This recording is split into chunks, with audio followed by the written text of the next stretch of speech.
Hello students, Standard 9, my English course book, Standard 9. We are going to learn the first poem from unit number first, that is Walk a Little Slower. विद्यार्थी मित्रांनो, आपण आज unit number 1 याच्यामधली पहिली कविता बघणार आहोत. Unit number 1, that is let's begin.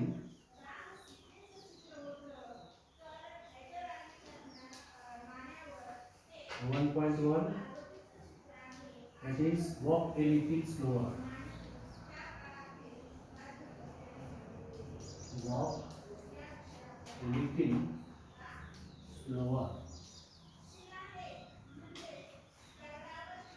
Walk a little slower ही कविता आपण आज बघणार आहोत. Author unknown. Author unknown. पण कविता पाहायच्या आधी आपण ॲक्रोस्टिक ही एक टर्म आज शिकणार आहोत नवीन. की ॲक्रोस्टिक काय असतं. ॲक्रोस्टिक बघा, ॲक्रोस्टिक्स त्याला काय म्हणायचं. ॲक्रोस्टिक ही एक अशी शब्दांचा खेळ आहे, शब्दरचना आहे की ज्याच्यापासून आपण एखादी म्हण तयार करतो किंवा एखादा शब्द तयार करतो. फॉर एक्झाम्पल या ठिकाणी दिलेलं बघा, write your first name in the capital letters. तुमचं नाव जे आहे हे कॅपिटल लेटर्समधून एकाखाली एक लिहा. म्हणजे तुमच्या नावाचं स्पेलिंग जे आहे ते एकाखाली एक असं कॅपिटलमध्ये लिहा. And arrange the letters one below the other. आणि एकाखाली एक असे ते कॅपिटल लेटर्स लिहायचे. Write an English word or phrase beginning with each letter in your name. आणि त्या अक्षरानं सुरू होणारा एखादा इंग्रजीचा शब्द किंवा फ्रेज वाक्यप्रचार हे लिहायचे आहे. Try to find words that are related to you or the meaning of your name. आणि तुम्ही हा प्रयत्न करायचा आहे की तुमच्या शब्दाशी किंवा तुमच्या नावाशी संबंधित असणारे शब्द किंवा तुमच्या नावाचा अर्थ असणारे शब्द तुम्ही त्या ठिकाणी तुमच्या नावाच्या स्पेलिंगपासून तयार करायचे. फॉर एक्झाम्पल या ठिकाणी दिलेलं आहे बघा, इंग्लंड. आता ॲक्रोस्टिक काय असतं पाहूया आपण. इंग्लंड, इंग्लिश हा एक शब्द आहे, बरोबर. तर हा इंग्लिश शब्द असा लिहा तुम्ही एकाखाली कॅपिटल लेटर्समध्ये.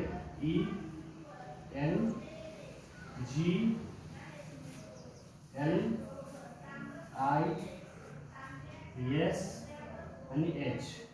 हा इंग्लिशचा आपण स्पेलिंग लिहिलं. लिहिताना कसं लिहिलं, एकाखाली एक हे लेटर्स लिहिले. बघा इंग्लिशचं स्पेलिंग ENGLISH. तर हे इंग्लिश आपण शब्द या ठिकाणी लिहिलेला आहे. आता प्रत्येक लेटरपासून आपण एक एक शब्द तयार करणार आहोत. ई पासून एक, एन पासून, जी पासून, एल पासून, आय पासून, एस पासून आणि एच पासून असे एक एक लेटर्स आपण तयार करणार आहे. फॉर एक्झाम्पल ई पासून आपण तयार केला इंग्लंड.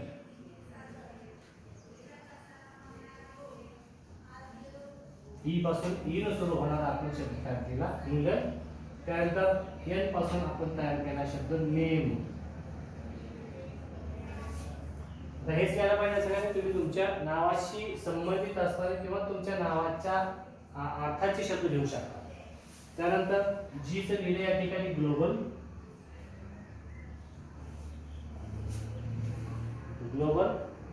त्यानंतर एल साठी या ठिकाणी लिहिले लँग्वेज.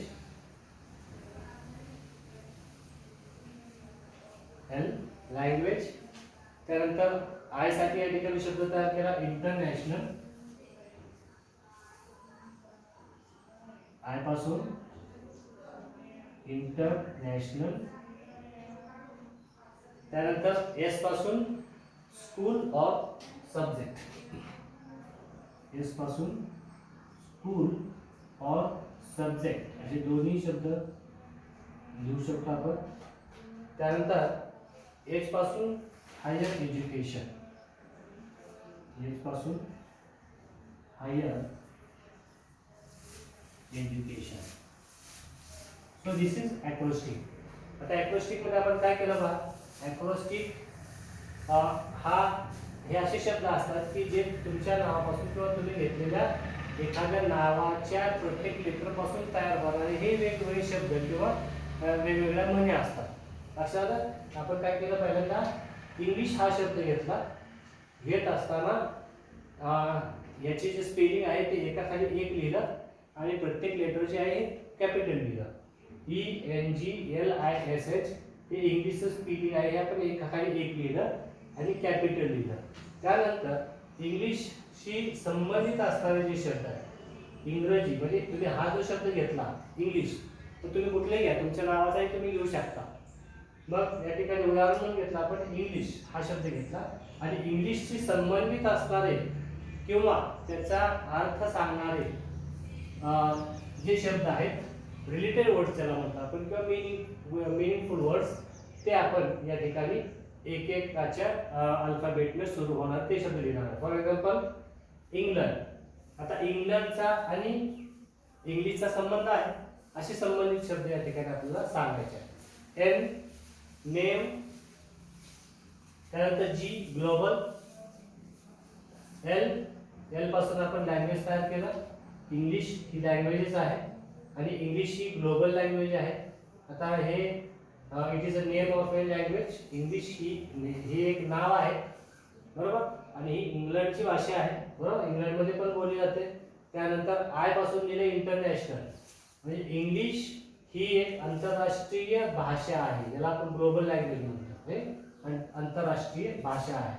त्यानंतर एस पासून आपण तयार केलं स्कूल सब्जेक्ट, म्हणजे इंग्रजी, जो इंग्लिश हा जो शब्द आहे किंवा ही भाषा आहे ही शाळेमध्ये शिकवली जाते आणि शाळेमध्ये शिकत असताना हा एक विषय सुद्धा शाळेमध्ये घेतला जाऊ शकतो. इंग्लिश पासून स्कूल सब्जेक्ट. त्यानंतर एच पासून आपण लिहिलं की हायर एज्युकेशन, म्हणजे इंग्लिशमध्ये तुम्ही हायर एज्युकेशन सुद्धा घेऊ शकता. तर अशा प्रकारे आपण बघितलं की ॲक्रोस्टिक्स ही अशी तयार करायची असते. आता ॲक्रोस्टिक आपण तयार केली, त्यानंतर तुम्हाला या ठिकाणी काय सांगितलं बघा, तुमच्यासाठी अभ्यास सांगितला, list 5 words from your mother tongue for which you don't know the English words. बघा, लिस्ट 5 वर्ड्स, 5 शब्दांची यादी करा किंवा 5 शब्द शोधा. कुठून? फ्रॉम युअर मदर टंग, मातृभाषेमध्ये, मराठीमध्ये 5 शब्द काढायचे. कुठले शब्द पाहिजे ते? For which you don't know the English words, असे मराठी शब्द की ज्याच्या अर्थाचे इंग्रजी शब्द तुम्हाला माहित नाही, but want to find it, पण तुम्हाला ते माहिती करून घ्यायचे. बघा, मराठीतले शब्द तुम्हाला येतात पण त्याला इंग्रजी शब्द तुम्हाला येत नाही, असे 5 शब्द लिहायचे आणि त्याचा अर्थ तुम्हाला शोधायचा.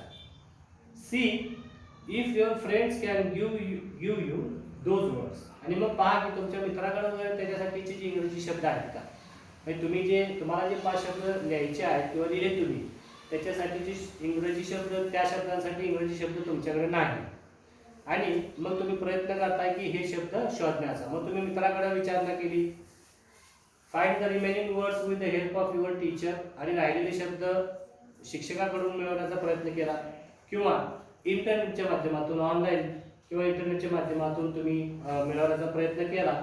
Or a good bilingual dictionary, किंवा द्विभाषी जी काही डिक्शनरी आहे, जी काही ज्याला शब्दकोश म्हणतो आपण, हा शब्दकोशामधून सुद्धा तुम्ही या शब्दांचे अर्थ शोधू शकता. म्हणजे बघा, मित्रांकडून जे शब्द तुम्हाला इंग्रजीचे माहीत नाहीत, मराठीमध्ये असे तुम्हाला शब्द असतात माहिती की ज्याला इंग्रजी शब्द माहीत नाही, त्या इंग्रजी शब्दासाठी जे शब्द तुम्हाला माहीत आहेत इंग्रजीचे, ते तुम्ही काय करता? मित्रांना विचारता, शिक्षकांना विचारता, बरोबर, त्यानंतर वडीलधाऱ्या लोकांना विचारता घरामध्ये, किंवा इंटरनेटवरती सर्च करण्याचा प्रयत्न करता, किंवा डिक्शनरीमध्ये शोधण्याचा प्रयत्न करता, बरोबर. म्हणजे आपल्याला जे शब्द माहीत नाहीत ते आपण अशा प्रकारे माहिती करून घेण्याचा प्रयत्न करतो, अशा प्रकारचे ते शब्द आपण मिळवण्याचा प्रयत्न करत असतो. तर ही झाली पद्धत, आपल्याला माहीत नसणारे शब्द माहिती करून घेण्याची, मित्रांमार्फत, शिक्षकांमार्फत, इंटरनेटवरून किंवा डिक्शनरीच्या माध्यमातून. हे सगळे माध्यम आहेत की ज्याच्याकडून आपल्याला आपण माहीत नसलेले शब्द माहिती करून घेऊ शकतो. त्यानंतर फॉर्म पेअर्स, दोन दोन मुलांचा ग्रुप करायचा आहे, जोड्या बनवायच्या आहेत. Each person in the pair writes the name of two objects on his own. म्हणजे प्रत्येक जण काय करेल की writes the names of two objects, दोन वस्तूंची नावे लिहितो स्वतःची. Then work in pairs and try to form sentences. आणि त्या शब्दापासून आपल्याला वाक्य तयार करायचे आहे. Each of which has all the four words. आणि म्हणजे त्यांनी जे काही दोन शब्द, एकाने दोन आणि एकाने दोन, म्हणजे दोघांचे किती झाले 4. आता 4 शब्द हे एका वाक्यामध्ये बसवण्याचा प्रयत्न बाकीच्या मुलांनी करायचा आहे, किंवा त्या 4 शब्दापासून एक वाक्य तयार करण्याचा प्रयत्न या ठिकाणी करायचा आहे.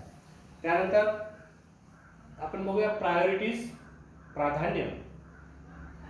Hold a decision in the classroom to decide your priorities for this year's work. Together with your classmates and teachers, number the following in order of priority. You may add more features to this list. आता आपल्याला शिकायच्या भरपूर गोष्टी आहेत. या शैक्षणिक वर्षामध्ये किंवा शाळेमध्ये येत असताना आपण खूपशा गोष्टी शिकत असतो. आता हे भरपूर गोष्टी शिकत असताना प्राधान्यक्रमाने कुठली शिकायची? प्राधान्यक्रम म्हणजे काय की आधी कुठली शिकायची, राईट? त्याला काय म्हणायचं इंग्रजीमध्ये? प्रायोरिटीज. प्राधान्यक्रम कुठं देणार? आपल्याला काय काय शिकत असतो आपण वर्गामध्ये? प्रोनाउन्सिएशन शिकत असतो, म्हणजे उच्चार शब्दांचा. स्पीकिंग, बोलणं शिकायचं आहे. Listening to the English programmes on radio and T V, रेडिओवरती चालणारे किंवा टी व्हीवरती बघितले जाणारे कार्यक्रम जे आहेत ते पण पाहायचे आहेत. Searching something in English every day, इंग्रजीमध्ये रोज काहीतरी नवीन शोधायचं आहे. लर्निंग रूल्स ऑफ ग्रामर, ग्रामरचे नियम समजून घ्यायचे, शिकायचे आहेत. त्यानंतर लर्निंग रूल्स ऑफ पंक्च्युएशन्स, विरामचिन्हांचे नियम शिकायचे आहेत. Then learning to correct your work, own work, आपण केलेला जो अभ्यास आहे तो अचूक करायचं शिकायचं आहे. रायटिंग इंडिपेंडेंटली, म्हणजे स्वतः कोणाच्या मदतीशिवाय लिहायचा प्रयत्न करायचा शिकायचा आहे. मेमोरायझिंग स्पेलिंग्स, काही शब्दांचे स्पेलिंग्स पाठ करायचे आहेत. कॉपिंग words and lines from boards or books, आणि बोर्डवरती किंवा बुक्सवरती दिलेल्या ओळी लिहायच्या आहेत, म्हणजे शुद्ध लेखन पाहून लिहायचं आहे.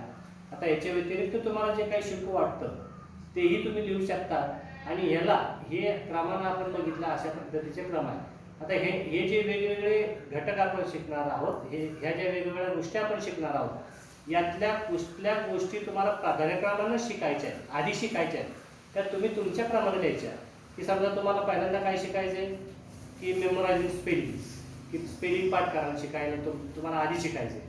मग तो जो घटक आहे तो तुम्ही पहिल्यांदा लिहिला, बरोबर? इथं पहिल्यांदा काय? प्रोनाउन्सिएशन आहे, उच्चार, शब्दांचा उच्चार हा खूप महत्त्वाचा आहे, म्हणून या ठिकाणी पहिल्यांदा घेतला. आणि त्याच्यानंतर घेतला स्पीकिंग. मग हे जे 10-12 घटक आहेत, हे घटक तुम्हाला कुठल्या क्रमाने शिकायची इच्छा आहे, किंवा तुम्ही याला कसं प्राधान्यक्रम देता, हे या ठिकाणी आपल्याला महत्त्वाचं आहे. तर हे दिलेले जे शब्द आहेत किंवा घटक आहेत, या घटनांना तुम्ही तुमच्या प्राधान्यक्रमानं लिहायचे आहे की जे तुम्हाला आधी शिकू वाटतं. तर विद्यार्थी मित्रांनो, आपण या ठिकाणी थांबूया. Stop here. कविता सुरू करण्याच्या आधी आपण थोडीशी ॲक्रोस्टिकवरती आणि आपल्या प्रायोरिटीजवरती, शब्द बनवण्यासाठी शब्द कशा प्रकारे तयार करायचे आहेत किंवा प्राधान्यक्रमानं आपल्याला काय शिकायचं आहे याच्यावरती आपण थोडीशी आजच्या पाठामध्ये चर्चा केलेली आहे. त्यानंतर we will going to read the actual poem tomorrow. उद्या आपण काय करूया की जी कविता या ठिकाणी दिलेली आहे, वॉक अ लिटिल स्लो, ही कविता आपण उद्याच्या तासाला त्याच्यावरती चर्चा करूया. Okay, we stop here. Thank you. थांबूया आपण इथं.